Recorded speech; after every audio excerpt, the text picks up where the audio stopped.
Welcome to Comics Bazaar, the channel of comics commentary and arcana. This video features the Uncanny X-Men number 239, cover dated December 1988. And this fantastic cover is by Marc Silvestri and Dan Green. We've got Mr Sinister there with, in the palm of his hand, Madeline Pryor in her Goblin Queen outfit and an unconscious Havoc. And the cover caption, Sinister Schemes Ignite Inferno. So this is the prologue issue to the Inferno storyline, and the opening page we have a shot of Midtown Manhattan. Impossible this shot because we've got the Chrysler building here, we've got the Empire State Building and the Twin Towers, and that's an impossible angle to get those three buildings together, but that's Silvestri indicating to the reader with these landmark skyscrapers the essence of Midtown Manhattan. And then we check in with a family of tourists who are visiting the rooftop of the Empire State Building, and the kids are driving the father here mad, and we're told that the building has 102 stories, but it turns out the lift that they get into goes to the 113th floor, and the lift itself seems to be possessed by a demon, and the poor family are pummeled and killed by this demonic elevator.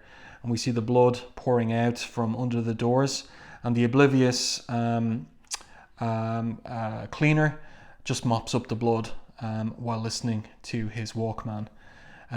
Excellent storytelling by Silvestri here for this macabre moment. And then we get our full page splash of Mr. Sinister, last seen in Uncanny X-Men 221, and he is sitting on his throne, this kind of techno-organic throne, where he is receiving information from all over the world. As the caption says, here in his command post, he has the entire world at his fingertips. It said information is power. If so, then conceivably he has it all. Access to anyone, anywhere, anytime. So, and he says himself in this monologue, from the moment I learned of your existence, X-Men, I knew our paths would cross as adversaries. The Earth is growing, too small, too crowded for mutants and humans to possibly coexist. The day of Homo sapiens is done. It is past time the species was removed from the evolutionary stage to make way for their betters. So this is the essence of Mr. Sinister.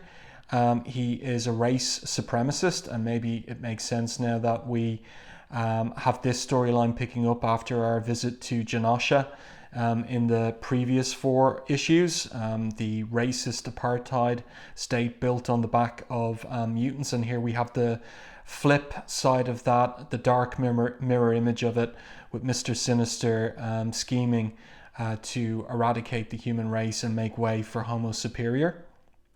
And he has here these crystal models of the X-Men, and he is bemoaning the fact that the X-Men are now dead as he believes it, having died in Dallas in Uncanny X-Men 227, or so the whole world believes.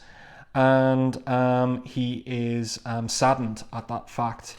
But he is visited by Malice here into his command post, and we learn that Malice has discovered that she cannot separate permanently from Lorna Dane, who she possesses here, and she is angry at this because Sinister knew that it would be the case, and she's unhappy about that fact. So Sinister, at the wave of a hand, stops her in her tracks and explains to her that unlike the Marauders, you are now unique. You are the linchpin of the Team Malice, the one I depend on most, the unchanging pole star about which all the rest revolve, that points the way to glory and their true destiny. Trust me, I did this not to diminish you, my best beloved, but to make you stronger. And so she relents and says that she does trust him. And then we go back to his musings atop his information throne. And when I was looking at this, I was thinking of 2 villains from literature. Number 1, Moriarty from the Sherlock Holmes stories, who was said to sit at the center of a web from which he was able to get all information. And also Adrian Veidt in Watchmen, who similarly sits in a control room with banks of monitors feeding him information from all around the world. So I wonder if this setup here is a little influenced by Claremont's reading of Watchmen. So Sinister picks out these models of the X-Men, starting with Jean Grey, who, as he turns the figure around in his hands, turns into Madeline, Pryor. And then he picks out a one that represents Dazzler. And the device here throughout the issue is that as Sinister contemplates the X-Men and and his regrets in not being able to kill them, it's a transition then to checking in with the X-Men in Australia and what they're up to. So in this particular splash page here, we have Ali entering an Outback bar, and the title of the story is Vanities. And she is dressed for a Friday night out, and the bar, and our creative team is finally revealed here. Chris Claremont, writer as always, Marc Silvestri, penciler, Dan Green, inker, Tom Orzechowski, letterer, and Glynis Oliver, colorist. So as she enters the Outback bar, we see that the bar is in the middle of a huge fight, but she and her long legs distract the denizens of the bar, and she strides straight up to the stage, asked to sing with the band. They agree to it, and then she just completely blows everyone away in the bar with the quality of her singing. And Claremont's captions makes it clear. This is what she was born to do, reaching out from her heart and soul through her voice to touch the hearts and souls of her audience. Here is where she feels truly alive. It's a moment of sublime, transcendent glory as she brings Longshot, her lover, up on stage, and they kiss. And Sinister, back in his lair, snaps the model of Ali. Remember, he believes her to be dead. And then he turns his attention to Alex Summers, Havoc, and we check in with Alex in the Outback, who is running, and he's trying to push through the runner's wall, and he is assailed by memories of what he did during the previous Brood storyline in Denver, Colorado, where he killed Dive Bomber with his plasma blast, and he killed another one of the humans possessed by the Brood also. And he is really racked by conscience. Lord forgive me, he thinks, I killed them, and he slumps to the ground. And then what happens is Dazzler and Longshot come by on the motorbike that the X-Men gave Dazzler for Christmas in Uncanny X-Men 230.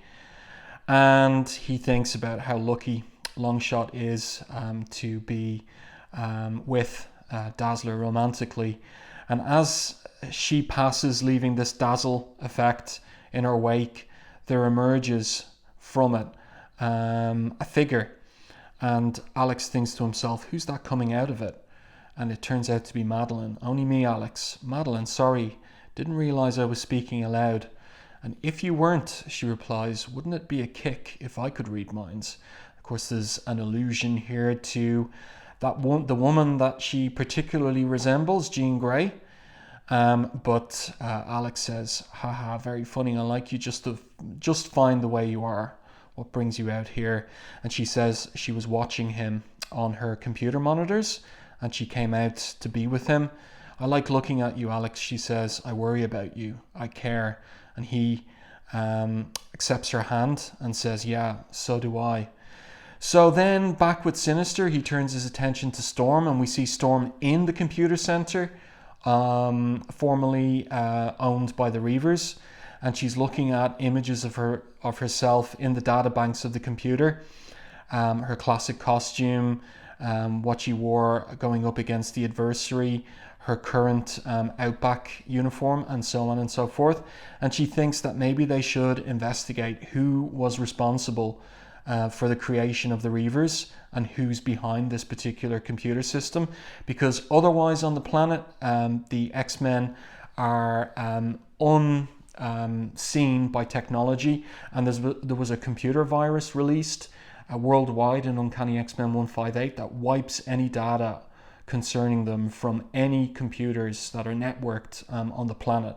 So there's something special about this computer system, and part of that is suddenly it shows Aurora a broadcast interview, perhaps the same one that Madeline saw some issues previously, of Scott Summers and Jean Grey of X Factor, and this is Storm's first inkling that Jean might be alive, and it shocks her, and she goes in search of Wolverine.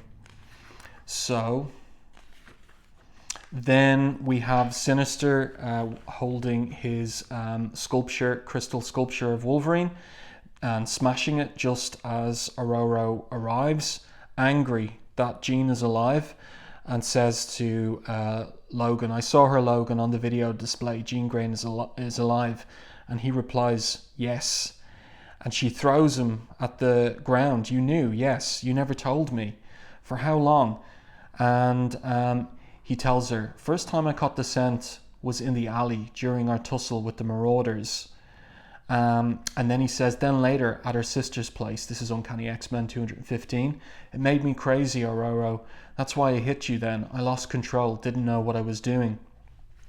So this particular issue is picking up plot threads all the way back to the first, the mutant massacre with the Marauders and the invasion of the X-Mansion, all the way up to the present. So plot lines that have been dangling for a couple of years are now finally getting addressed in this particular issue and in the upcoming issues of Inferno. So Wolverine explains that he was scared to investigate any further because he was in love with Jean and was afraid of facing her. And in particular, he reveals, because the scent of Jean he picked up is minus Phoenix.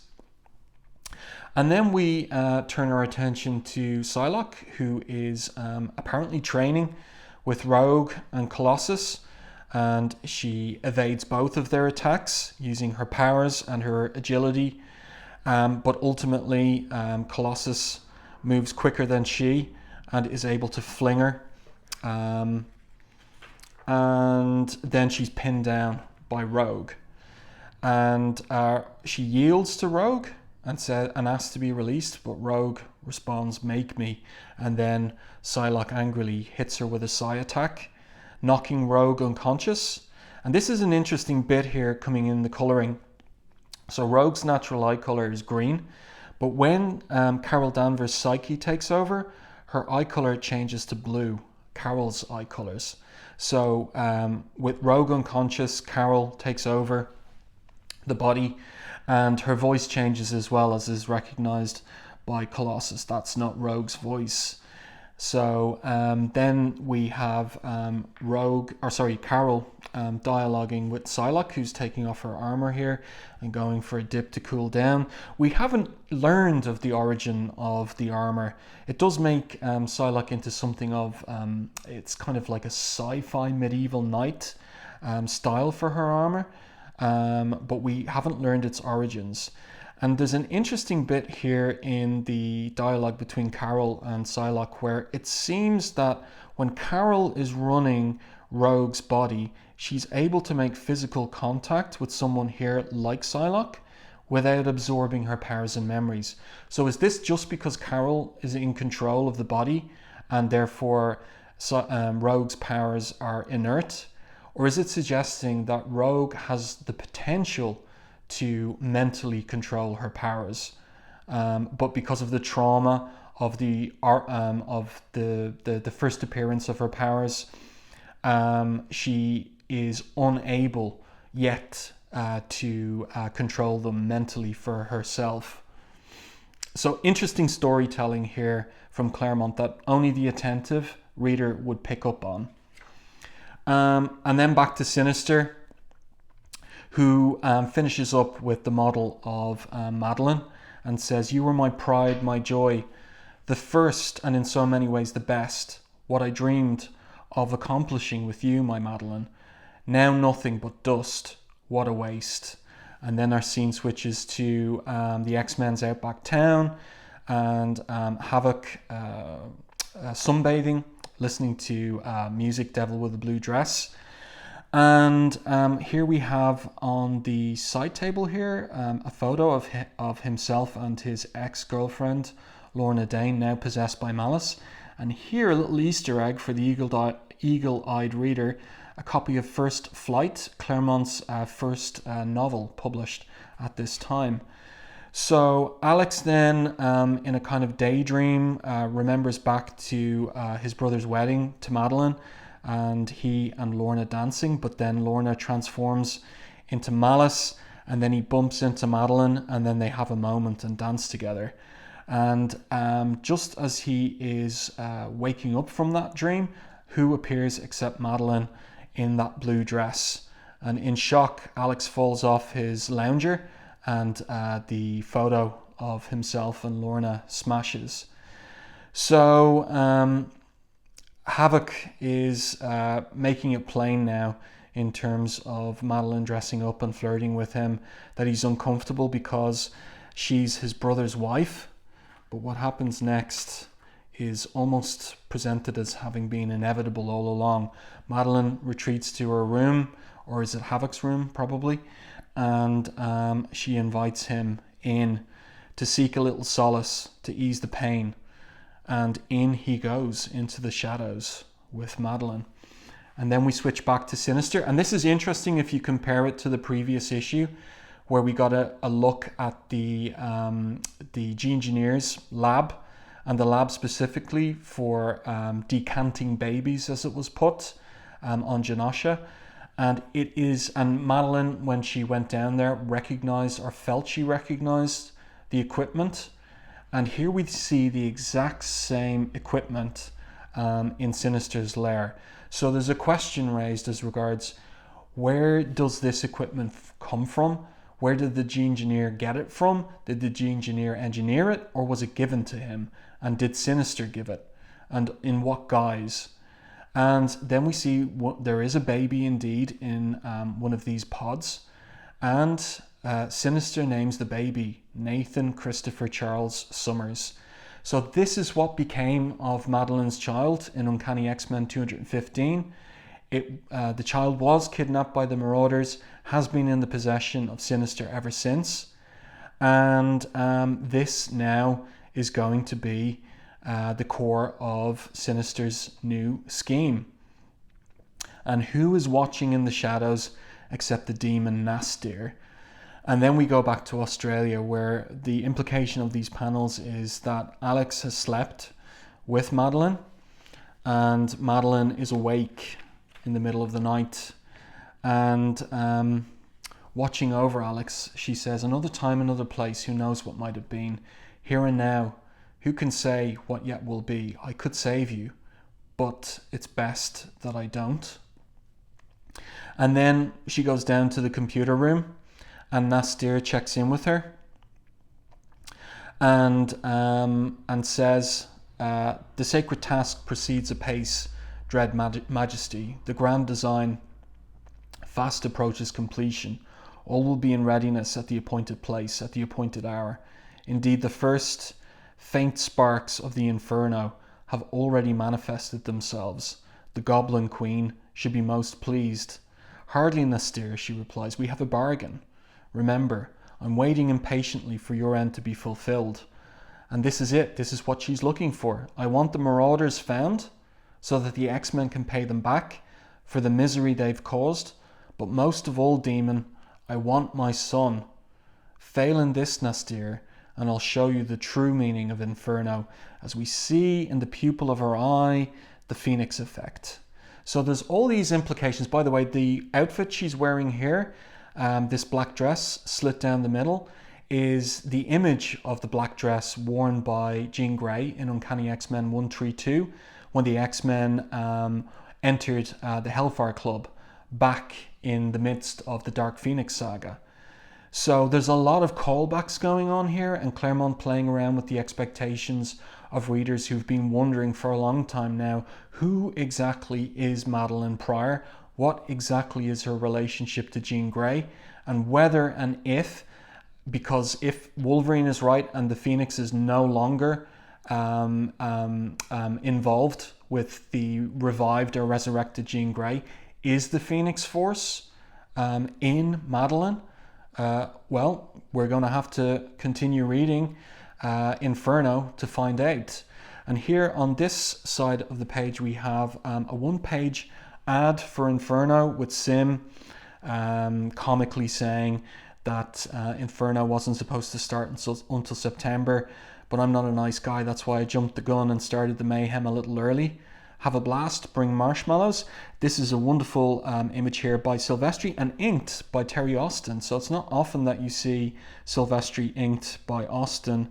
And this is very nice of a variety of members of X Factor, New Mutants, and the X-Men themselves, unconscious, and New York City itself having fallen to demons.